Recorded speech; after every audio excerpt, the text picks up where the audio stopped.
taariikhdu markay ahayd 20kii bishii 6aad 2017 abbaaro 9kii subaxnimo maxkamadda darajada koobaad ciidamada qalabka sida waxay u fadhiisatay dacwad ciqaabeedkii loo heestay shabaab maxamed aadan cali boorow 24 jir ah ina khadiijo macalin maxamed ku dhashay bakool kaasoo xafiiska xeer ilaalinta ciidamada qalabka sida ku soo eedeeyay in asagoo ka tirsan kooxda al-shabaab uu si bareer ah ugu dhex dilay gudaha masjidka Sheekh Aadan War Iisho marxuum Sheekh Madeer Madgaab Caliyow taariikhdu markay ahayd 15kii bishii 6aad 2017 dilkaas oo ka dhacay degmadan Baydhabo taariikhdu markay ahayd 22kii bishii 6aad 2017 waxay maxkamaddu ku xukuntay dil toogasho ah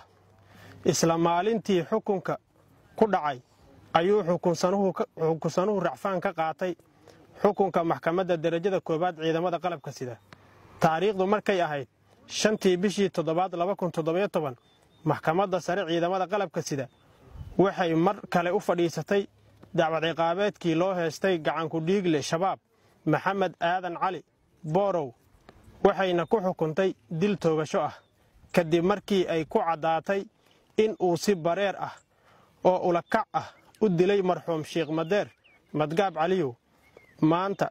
oo ay taariikhdu tahay 29 bisha 12aad 2018 waxaa lagu fuliyay xukunsanaha xukunkii dilka ahaa wabillahi tawfiiq